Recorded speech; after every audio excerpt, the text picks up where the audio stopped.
have an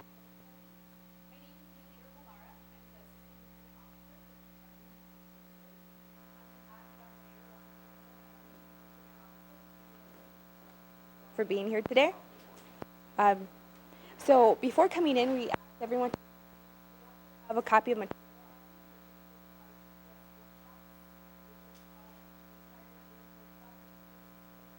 for everyone, which includes certification information, payment tracking.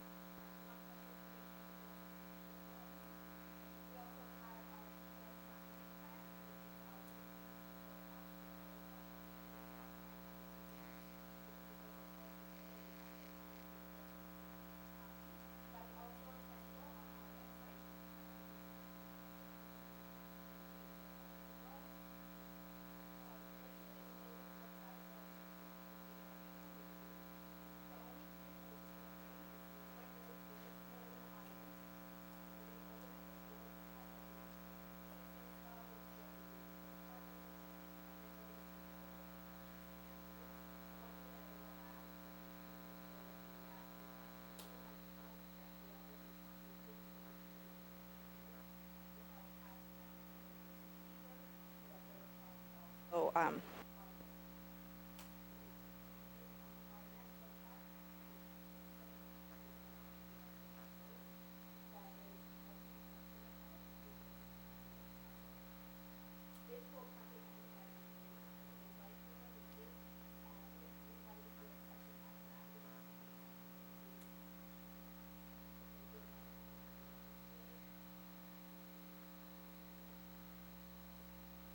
Good afternoon, everyone.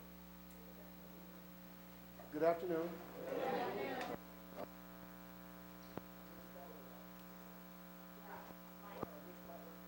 Procurement Officer, under the leadership of Mayor Rahm Emanuel.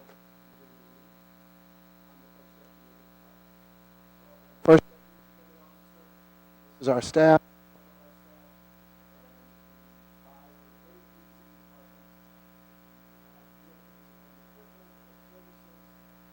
Do I really need this?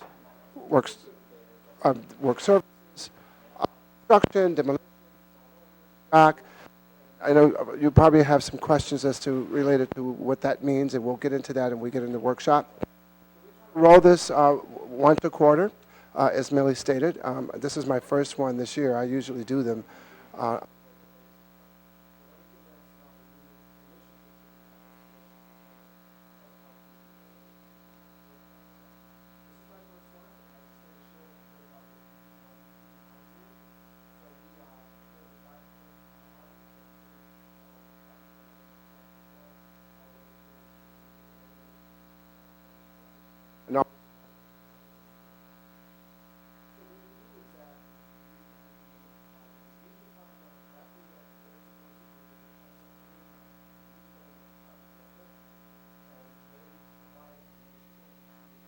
Staff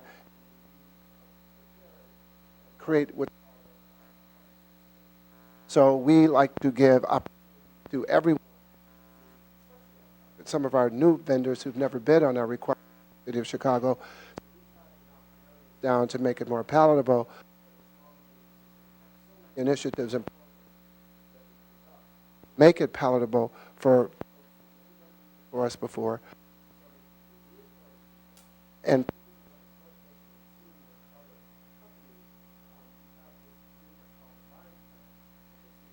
front of me has before. Companies, organizations, buy-in plan so they'll know what's.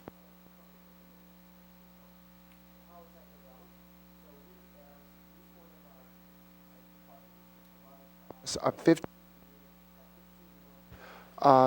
solicitation. So they may not necessarily have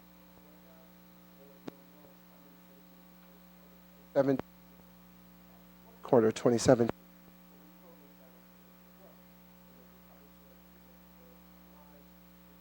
Some of ours. And anybody else like yourselves. So we have workshops and forums that are free. Most of the classes that we in City Hall are free.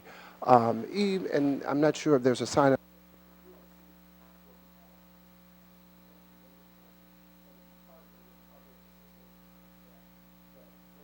in that venue, and we have well over 500 to 1,000 people. One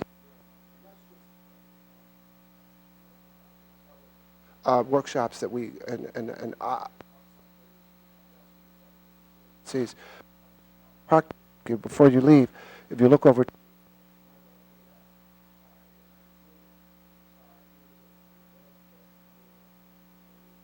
field, which is called Charter Pavilion over there that Park District is going to offer for about 7 years.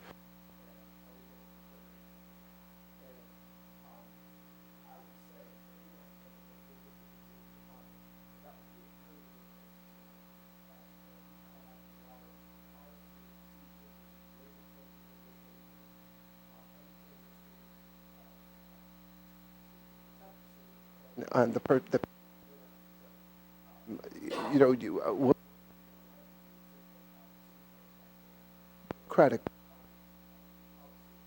are in there for a reason, and that's just to protect.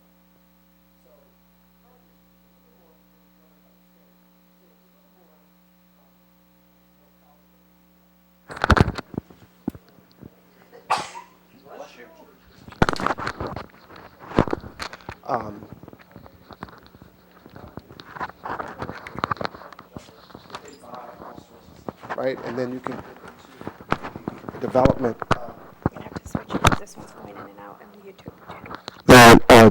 Thank you.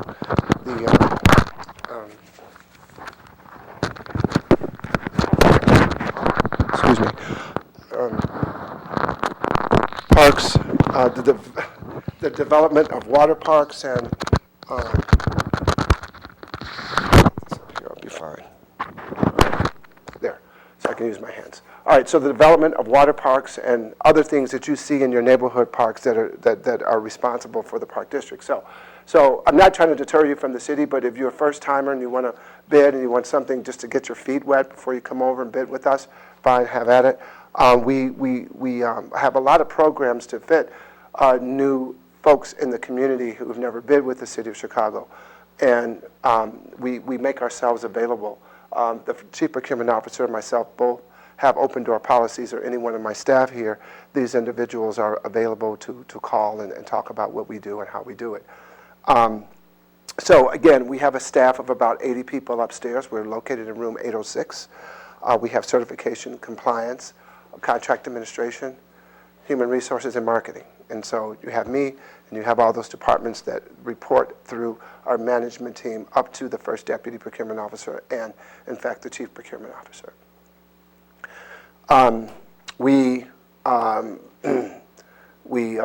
Well, I can go on and on, but I want to give you guys an opportunity to talk.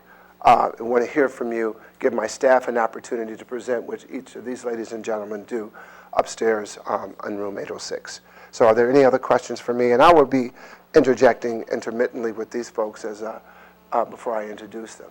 Are there any questions that you'd like to present to me? So you understand everything, right? No, we don't. You do not. So that's why I want to hear. So please. It's kind of discouraging to come here. I've never done business with the city of Chicago. I've never done business with the city of Chicago myself. Are you certified? I'm a certified MBE. Okay. But I've been using my MBE certificate to maybe work under a general contractor to help them to meet the status of this quota. Absolutely. But I know I have enough. I'm a plumbing and sewer contractor. Yep. And I know I have enough equipment to maybe try to venture out and start maybe getting some set-asides, if you have set-asides here for qualified individuals to do smaller jobs. So can you, when you say set-asides, you mean For maybe smaller. minorities. like target, I mean, like a target market bid, or just strictly for certified minority businesses? yes.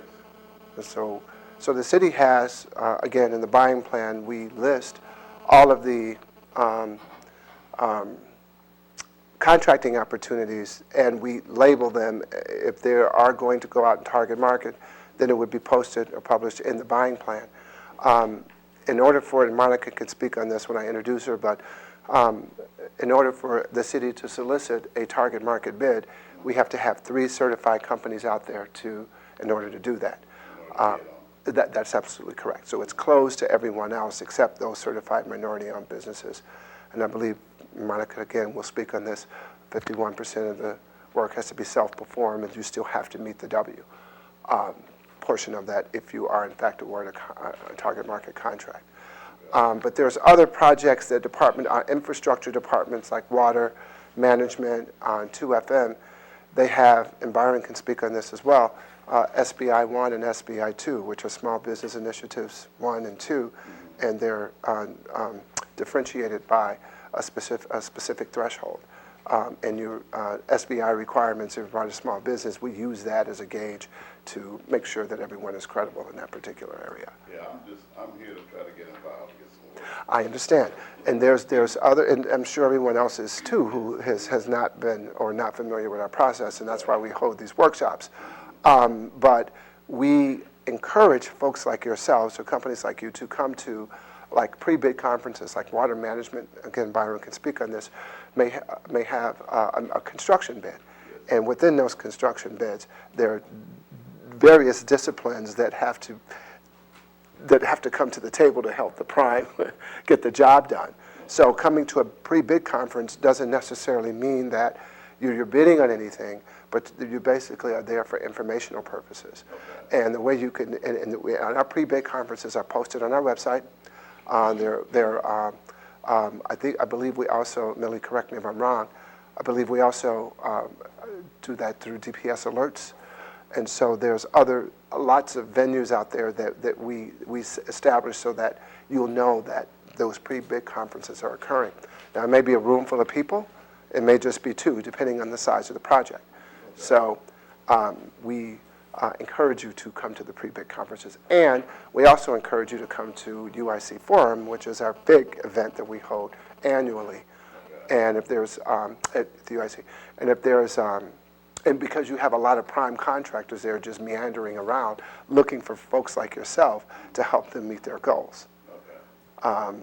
So yes, so we do have those opportunities. And now we also have free workshops that are, now that I'm certified, now what?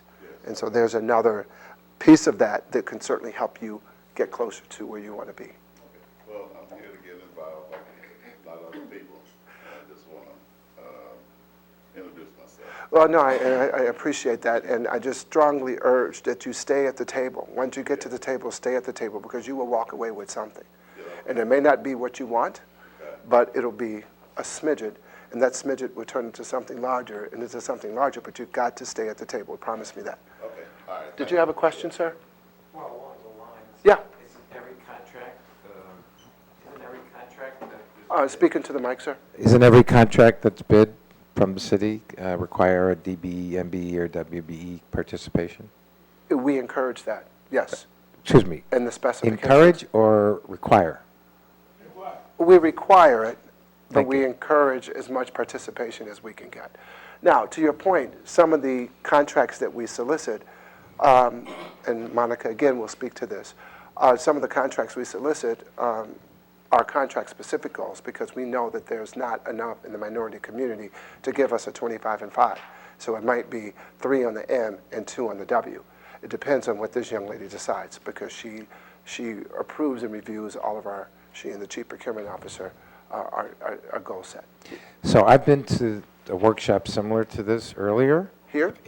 Yes. Yes. And what was not addressed, and I'm wondering if there are other workshops that focus more on how you make sure that you don't run afoul of compliance, and you're meeting you're representing yourself. Well, first of all, certification is the first thing, but a general contractor has requirements so that the way they use the minority certified contractor meets all of the rules and regulations of a legitimate, as opposed to, excuse the expression, pass-through. So do you have those types of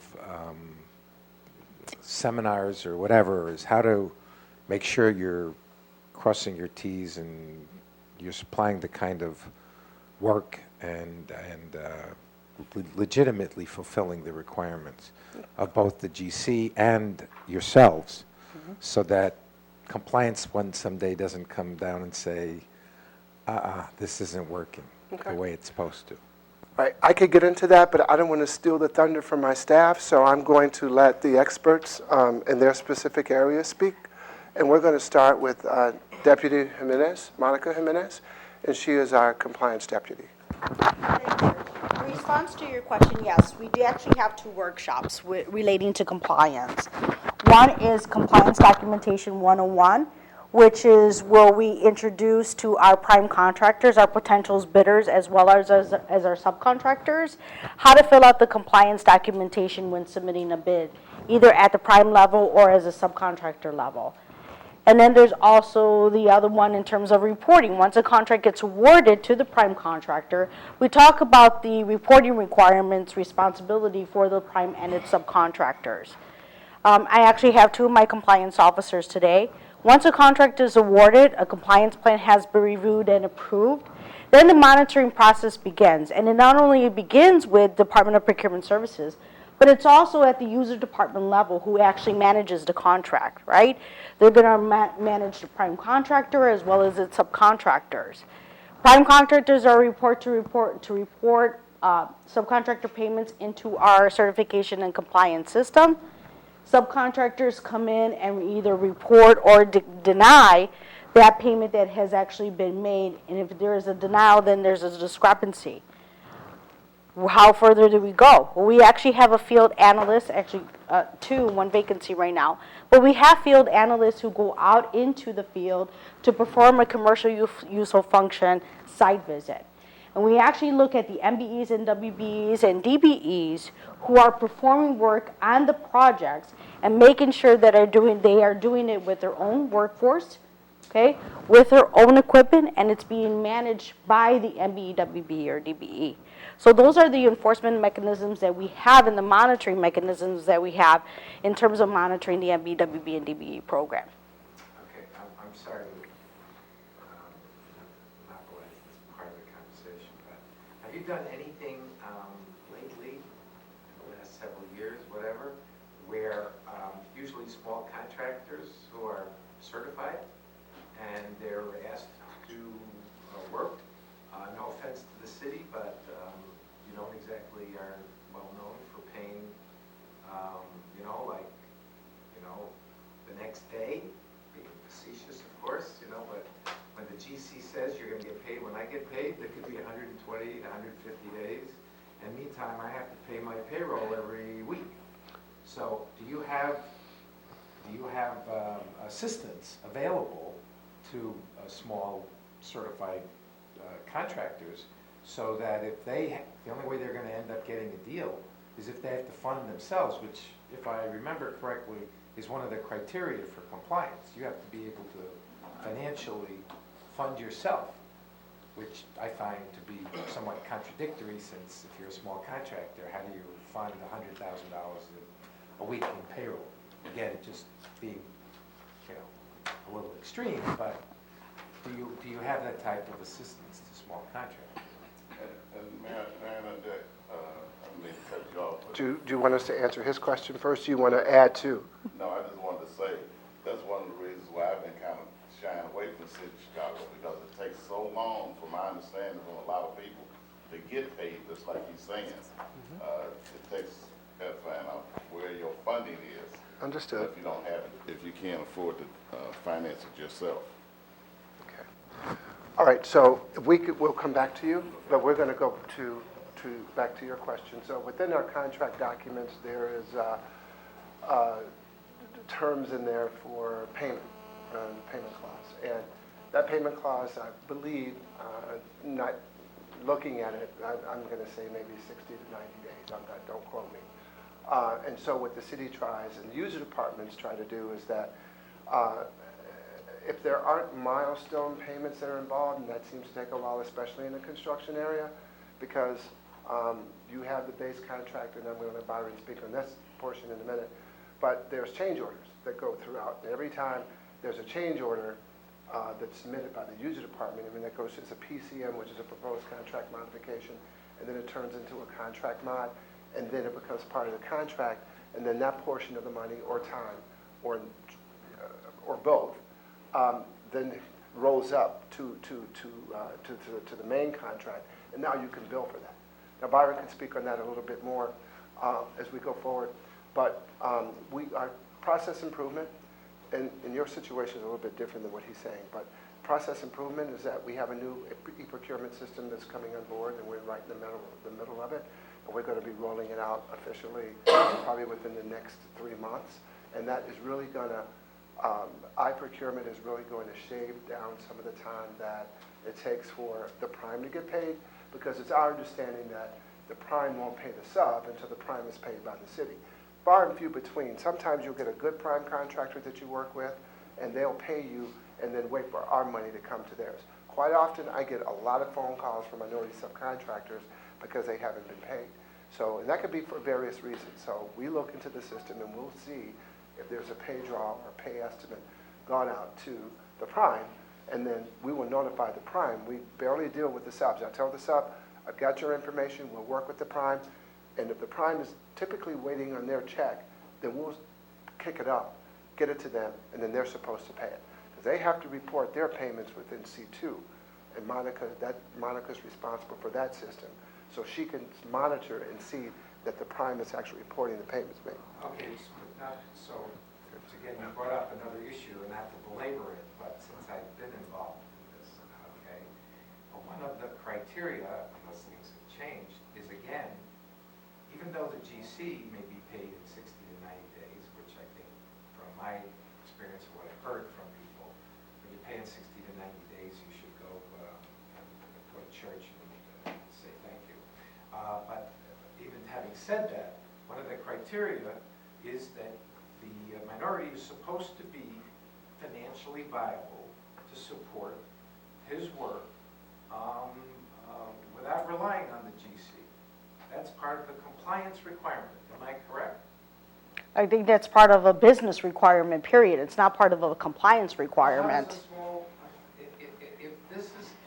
Our contract is with the prime contractor. Our contract is not with the subcontractor, okay? And per our terms and conditions within our contract, we tell the contractor to pay its subcontractor within 7 business days upon receipt of the check from the city of Chicago. That's already, they could be, the minority, the subcontractor could be out in the field 10 weeks already by then. Okay. All right. We'd like to further have this conversation with you, but please don't leave in the interest of time. Okay. No, it's got a good point. I want to introduce the rest of the staff so they'll have an opportunity to speak.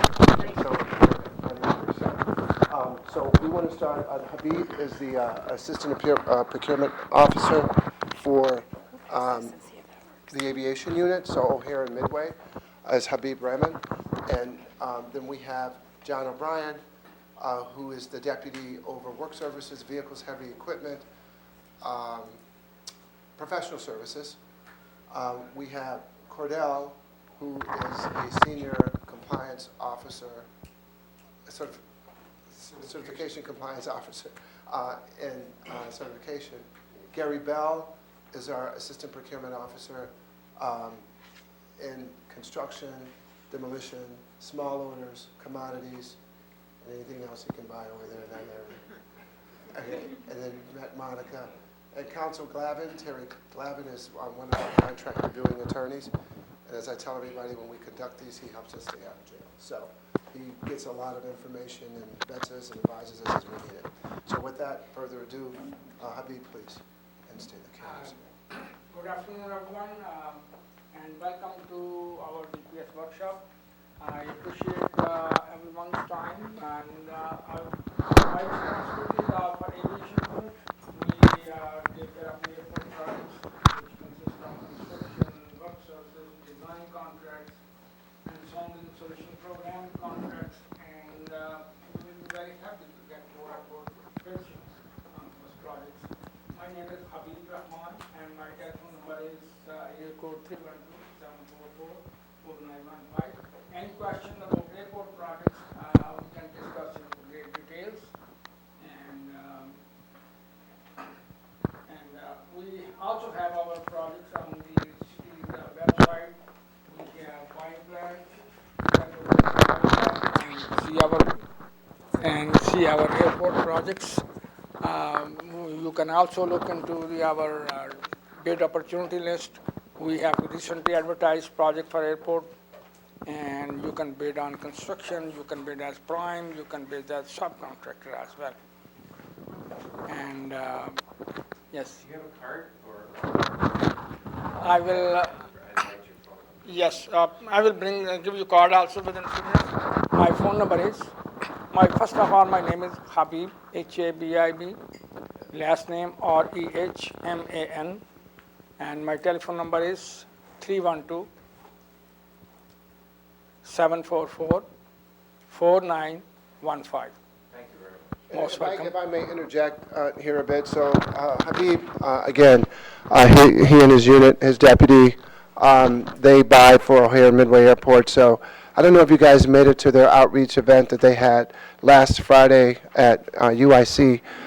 It was called Industry Day, and it was over 2 days, and they're launching major projects, runway extension projects, the expansion of Terminal 5 Hotel. The mayor was just on last week for the announcement. Especially at Midway Airport, big projects are coming up. A lot of big opportunities, they can bid as subs, as a prime, and we will welcome your bids on our Midway project. They are the big projects, Lots of projects are coming up. All right, sir, thank you. Thank you very much, everyone. Mr. Habib, Yes, sir. you know me. I know you. Yeah. I know you very well. My question is, I built a terrazzo for O'Hare Most welcome. Yes. last year, and still, nothing having been done. Good question. Can you repeat his question? We're not able to hear what you're asking online, so whatever you Yeah. ask, Mr. Daniel is asking about the Triazo bid. So we are preparing their specs. Our consultants are preparing, revising those specs as of now. As soon as those specs are ready, we will advertise for bids. Hopefully, it will take about month and a half time. So we will be ready to advertise for everyone. Yes. Any further questions, you can ask me. All right, so thank you, Habib. We'd like to introduce John O'Brien. He's our deputy, as I said, of various procurement disciplines that we have. John O'Brien. Thank you, Rich. Good afternoon. I want to welcome you to the workshop. These are very important because not only to meet us, but for us to meet you. We learn from you the questions, what your concerns are. My name is John O'Brien, Deputy Procurement Officer, and I'm primarily over 3 different units, as Rich mentioned. One is our vehicle heavy equipment. So think in terms of the city's fleet, the purchase of new vehicles, squad cars, fire apparatus, all of the maintenance service contracts associated with that. We also handle lease rental agreements for vehicles. That's another big area. Second unit would be what we call work services, and that would be any of our maintenance, repair, parts and service contracts. Can be anything from office equipment to HVAC for city facilities. So the full gamut of your maintenance, repair contracts, non-airport. Aviation handles all aviation-related contracts. The third area is professional services, and think of those in terms of all the consulting agreements. Gary is here from our construction unit, so think in terms of consulting agreements, non-construction, so all of the architecture, engineering, environmental assessment, remediation, that all falls in support of construction. I'm sure Gary will touch on that. My area of professional services is more non-construction, so the big areas there would be information technology, It would be real estate services, could be appraisal, brokerage if the city is acquiring or selling properties, real estate consulting. Another big area would be financial services, so accounting, auditing, risk management, cost-benefit analysis, all of that. What you need to understand with the city, if you're interested in doing business with us, each of the units handles solicitations in a slightly different way. So if we're purchasing, for example, vehicles, heavy equipment, typically we'll put together a detailed specification. It will be advertised locally in the Sun-Times. We'll post it on our website. So those of you that are interested in finding out about what currently is advertised, that's www.cityofchicago.org/bids. We update that every Monday. And that's where, for vehicles, heavy equipment, you would see the solicitation document. The standard for work services, the maintenance repair contracts, vehicle heavy equipment, that is a competitive bid procurement where basically the city would be evaluating your bids and awarding based on the lowest responsive and responsible bidder, meeting city specifications.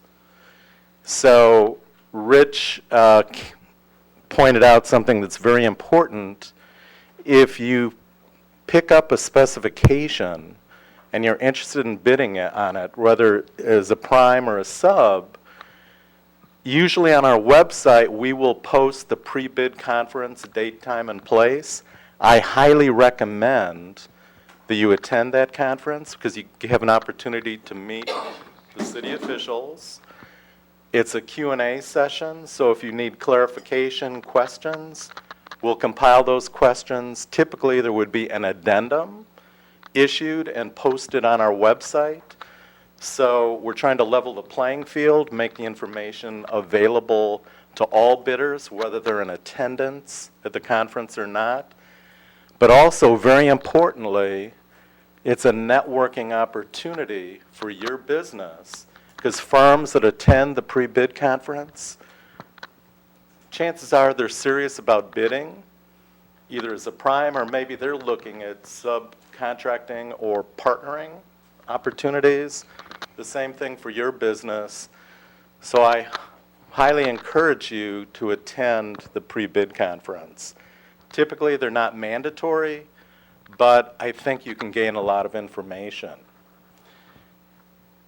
The third area, professional service contracts. How does the city hire a consultant? Well, it's not a competitive bid. It's not low bid meeting specs. It's more of a qualifications-based solicitation. So we're looking at technical competence, we're looking at experience, and we're looking at qualifications, not only of the firm, but your team, and whatever resources that you're bringing. So typically, we're going to issue what's called an RFQ, a request for qualifications, and the city will pre-qualify firms in specific professional service disciplines. Once you're pre-qualified, we'd award you a master contract. And then from that, when we identify specific scopes for projects and the budget, we issue what's called a task order against that master contract. And typically, the task order would be solicited from firms who are already pre-qualified with the city in our master agreement pool. So very important distinction. So if you're a consultant and want your services, to be rendered to the city, you have to pre-qualify and be awarded a master consulting agreement.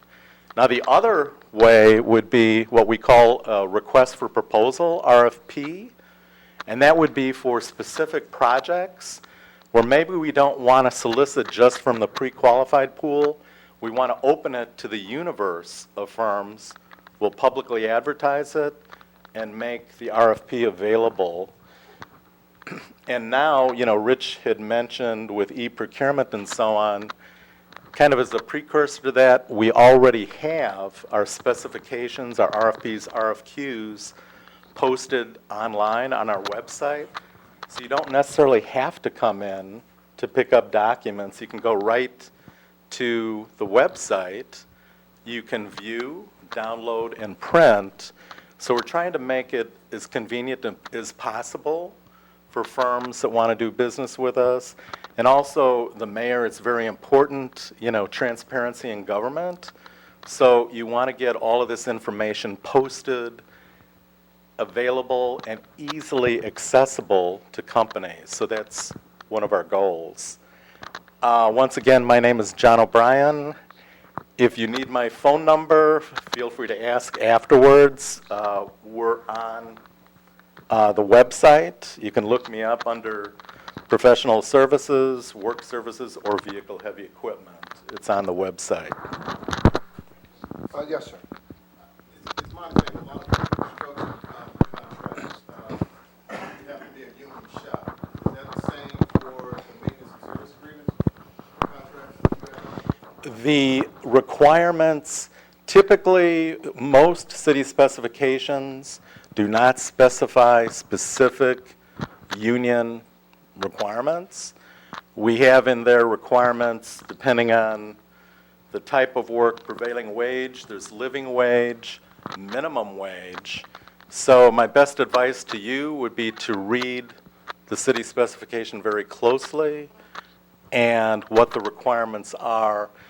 It will not always require union labor. It will require living wage, prevailing wage, depending on, and minimum wage, but it depends on the requirements of the bid. Yes, sir. Isn't there a city ordinance that requires, at least for construction services or anything to do with that? That you're signed with carpenters, iron workers, glazers, All right. whatever union? Well, that gets at prevailing wage. We can hold to that with Byron or Gary. Remember, my presentation was I just was, non-construction. okay, I'm sorry. Yeah, so, thank you. If you give us an opportunity so that everyone on the panel has an opportunity, including our construction team, to speak, that would be very helpful. Thank you. Thank you, John. So John has a very unique unit, I should say, because as he say professional services for last, I always tease him about that we all do the same thing the same way.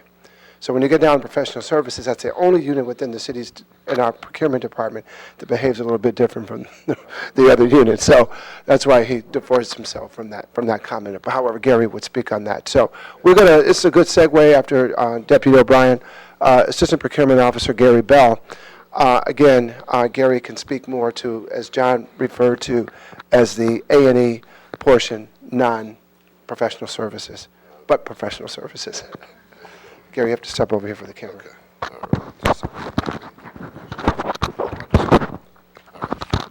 All right, my name is Gary Bell, and I handle the small orders, commodities, construction, and A&E for the city of Chicago for procurement services. I'm sure we got quite a few people in attendance here that may touch on everybody that's here. Okay, so and for small orders, for example, we do everything under $100,000. So 10,000 and under, of course, we go out without no stated goals, so that goes out on the street. Anyone is invited to actually bid that work. And then over $10,000, of course, we do need goals for those. And that, like I said, we invite all vendors to come out and bid for those. I mean, that's for air conditioners, that's for the typical widget that you may have. We have everything in shop on our website for you to be able to bid those items. And we're always looking for more vendors because the user departments are constantly looking for vendors for those different commodities. And then when we speak about commodities is over the $100,000 mark. And commodities is everything from the city of Chicago all the way up to, it could go up to even $10 million. I mean, I did an ammunition contract for the Chicago Police Department. That one ranged up to almost $70 million.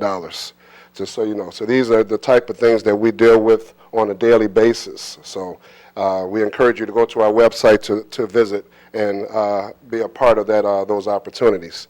The next one I want to mention is construction.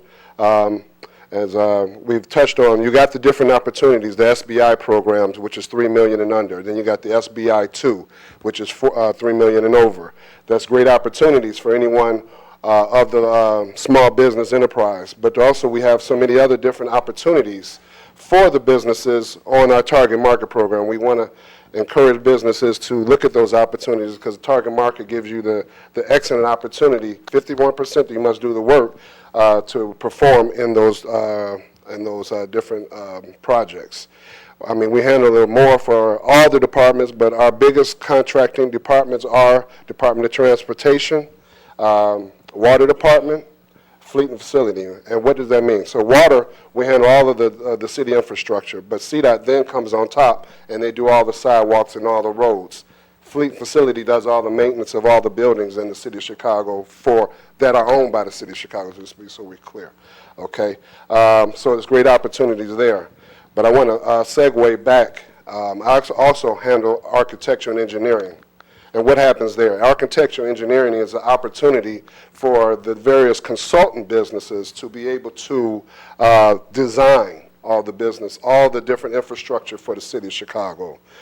We do that through a various pre-qualified firm. You must be pre-qualified, so you must submit for those various opportunities once and like I say, like I think everybody has touched on, once we put those opportunities out for a bid, meaning out in the newspaper, we post them as well as advertise them.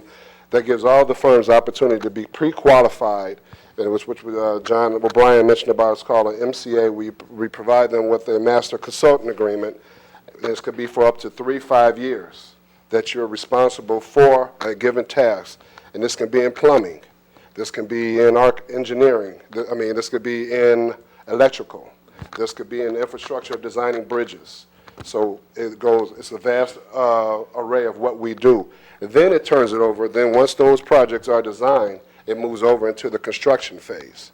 And then the construction picks up where they left off, and then that's where the construction phase begins on those projects. So it's a very interesting part for what I do because I see it from a penny up to almost $1 billion. So we handle this for all 35 departments, so it's a great opportunities. So. You have to, when you put in for, say you bid on the job, you have to put in a bid bond. Okay. So you're asking about a bid bond. Certain bids do require a bid bond on the actual requirement. Do you have a job that you don't have to have a bid bond on? And it depends on the value of the contract. I think Monica. Commodities, right? Oh, but no, I thought you was talking about commodities, of course. He's talking about construction. Construction, you have to have a bid bond. There's a separate workshop on bid bonds, also on performance payment bonds. I actually present on that workshop, where we get into the chief procurement officer's obligation to make sure the city is secure when it enters into construction projects. One or a few of the methods that the chief procurement officer can safeguard the city in construction projects are bid bonds during the bid review process, performance and payment bonds to make sure projects are completed and to make sure subcontractors are paid. And then occasionally, and this is not a bond, but occasionally the city is allowed to charge a bid fee, which is something different than a bid bond. It's rare, but a bid fee, especially for extremely large projects, might be a way for the city to recoup some of its costs if review of bids is very elaborate and time-consuming and consumes a lot of human resources, then a bid fee might be appropriate.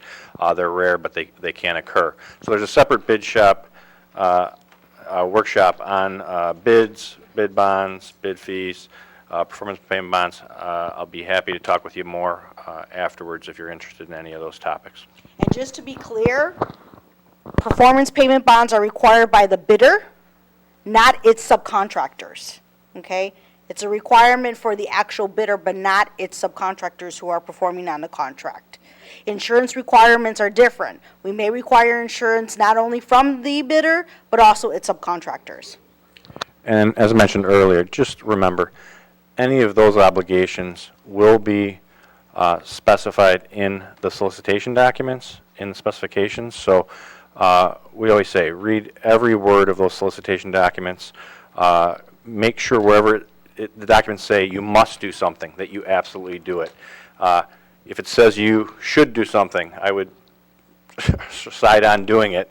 But read every word carefully. And the reason being, as John said earlier, when you're competing for contracts, state law requires responsiveness and responsibility. Responsibility meaning that you're presently capable of delivering what we want the way we want it. Responsiveness being that you're going to give us what we want the way we want it. And part of that is not just delivering the project the way we want it once you get the contract. It starts actually during the solicitation and bidding process. You have to actually give us the contract bid documents the way we ask you to give them to us. A flaw in your bid, and that includes failing to sign a document that you were supposed to sign, or initial an addendum that you were supposed to initial. Those can be a basis for rejecting your bid as being non-responsive. So read everything carefully, but look for those bid fee, bid bond, insurance requirements, and you should be okay.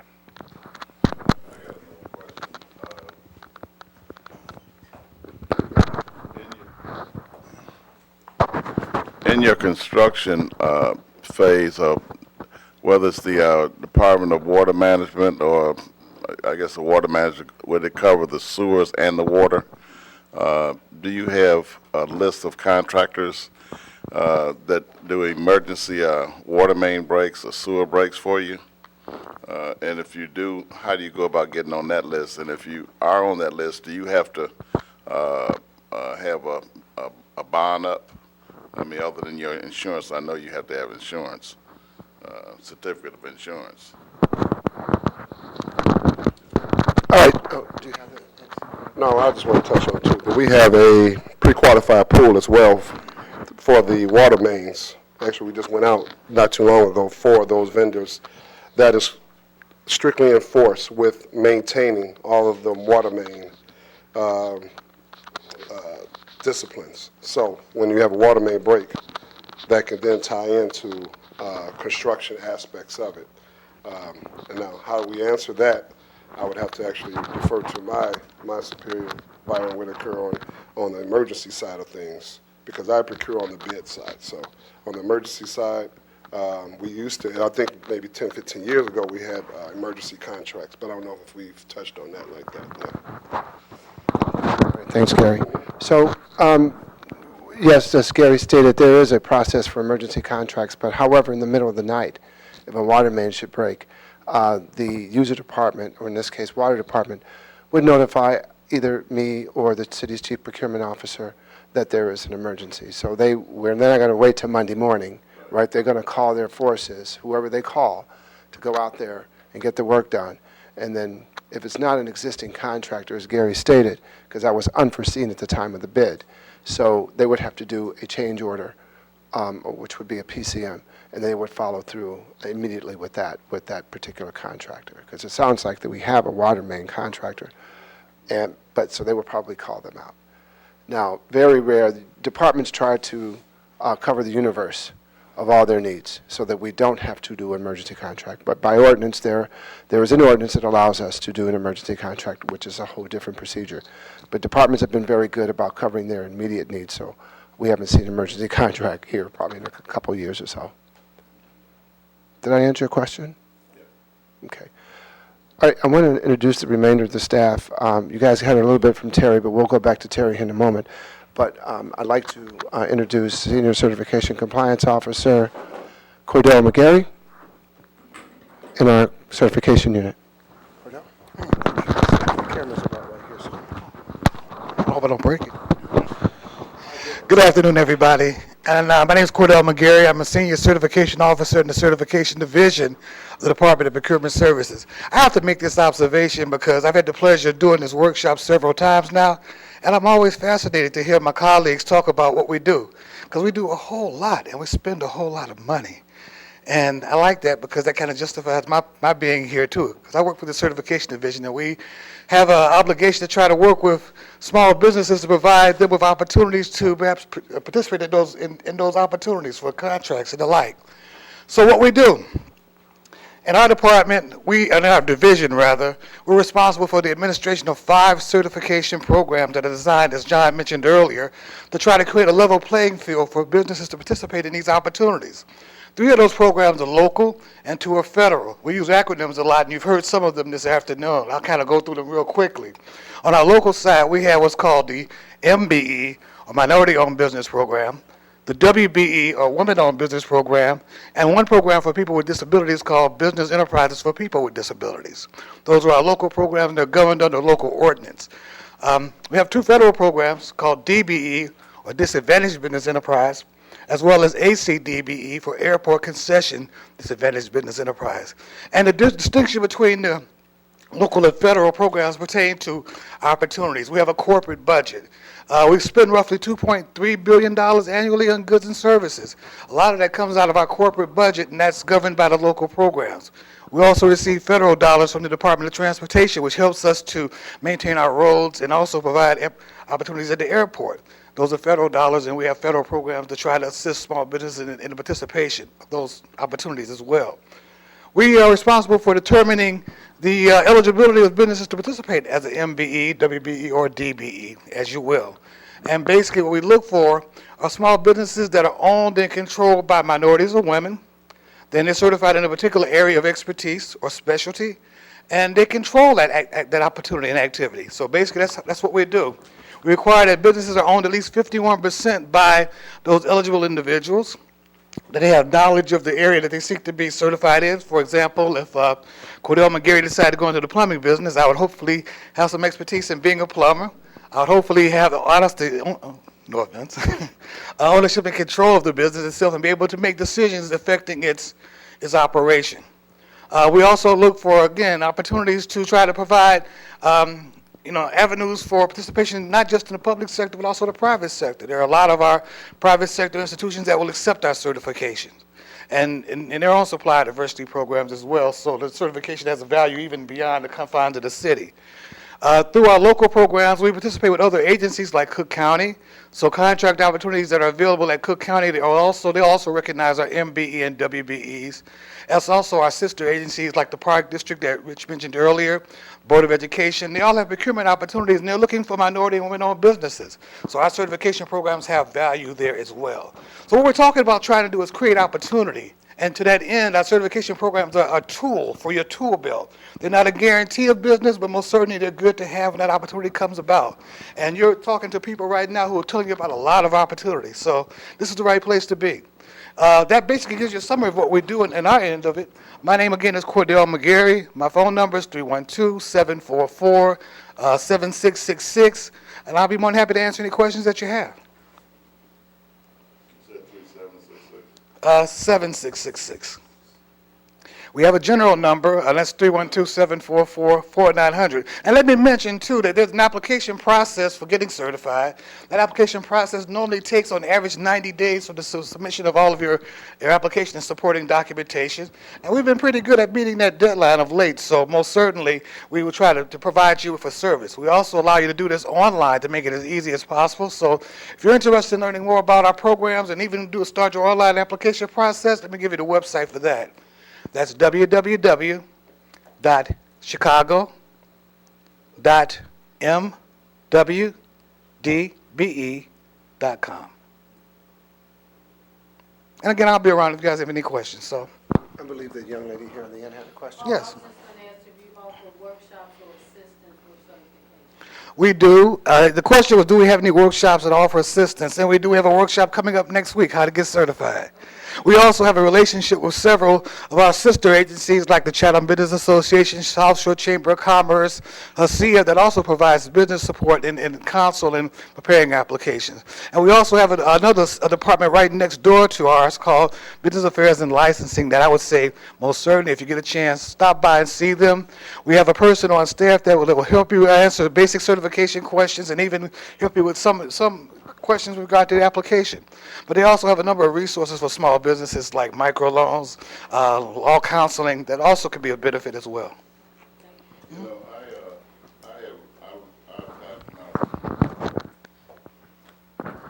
I applied for my recertification as an MBE at least 5 or 6 months ago. We sent I mean, just stacks of information to the agency that's doing the recertification, and we haven't heard anything. To this day, I don't know whether I've been recertified or not. So your question was that, I guess you're going through a recertification and you've yet to hear from us. Let me say the first thing, you're still certified. You're not decertified if you're going through the process.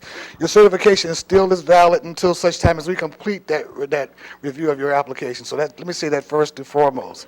I'm not sure of the circumstances regarding your certification process, but I will give you a card, and I'd like you to give me a call afterwards so we can kind of talk about that, because we do endeavor to try to turn it around. But once you're certified until such time as either you choose not to be certified by not responding or cooperating with the process, or let's just say your certification is lapsed and you didn't do anything. Okay? Thank you, Cordell. All right, so we're moving kind of slow here, so we're going to get to Attorney Glavin so he can finish up his conversation he was sharing with us earlier. So, counsel. Good afternoon again. Again, my name is Terry Glavin. I'm counsel for the Department of Procurement Services. Thank you for attending the workshop. I presented other workshops. I hope to see you there as well. As far as our responsibilities, you're not going to really deal with the legal team too much at the Department of Procurement Services. We're more behind the scenes, making sure that the system has integrity, that it's reliable, that basically your expectations are met, that we're in compliance with the law. So we advise the Chief Procurement Officer on operations. We advise contract administration staff through First Deputy Butler as far as process is concerned, making sure we stay within the law. Also, we draft templates. We put out over 2,000 contracts a year, and so a lot of the contracts are template-based. They're things we buy over and over again.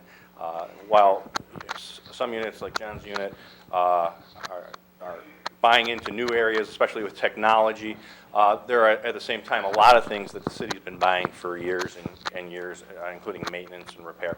So a lot of things can be template-based. We advise on standard contract provisions. And then we negotiate provisions on certain professional services contracts if the requirement is there for us to get involved. But we're really behind the scenes. Where you might see us as a vendor, if you submit a bid and you didn't win, you think you should have, you might submit a bid protest. We get involved in responding to bid protests. If you receive a contract and you have a dispute with the department that is your customer, perhaps you delivered something, they didn't think it met the contract specifications, you think it did, you want to get paid, the department doesn't want to pay you, we might get involved after you file a written dispute with us seeking to have us mediate that dispute. The user department, the customer that you have, maybe they're just not happy with what you're delivering. They might come to us and ask us to try and resolve the matter through a cure letter or a default letter, or if the case requires it, a termination letter if you're no longer acting as a responsible bidder. So we get involved in those stages. We also get involved in investigations with the Office of the Inspector General. We look into allegations of fraud committed by vendors. We, through that process, sometimes initiate what we call debarment proceedings. That's where we, through the Chief Procurement Officer, make a determination that a vendor is no longer responsible and should not have contracting opportunities for either a certain period of time or maybe for an indefinite period of time or permanent debarment. So we get involved in a variety of stages of contracting. But the main point is we're behind the scenes making sure that everyone has an equal opportunity to compete for city business and that everyone's treated fairly. And at the end of the day, because by law, the majority of the procurement process is more or less a competition, we try to make sure that playing field is even and that everyone has a reliable process and a fair chance to get a contract. With that, I hope you'll attend some workshops. I teach quite a few of them. Our experts on the panel here and other experts in our department teach workshops as well. We'd love to see you show up. And if you can't make it, please look up our workshops up on YouTube, and you'll be able to watch us there as well. My contact information, if you have any questions in the future, you can reach me through 312-744-0851 by phone. And then my email is just my name, terrence.glavin@cityofchicago.org. And if you missed any of that, this is being streamed again, so you can look it up on YouTube and catch any of the information you missed today. Thank you. Thank you, Council. So this sort of wraps up our program for today, and I know during this, our discussion today, that there were a few questions that were asked, and I don't know if the answers were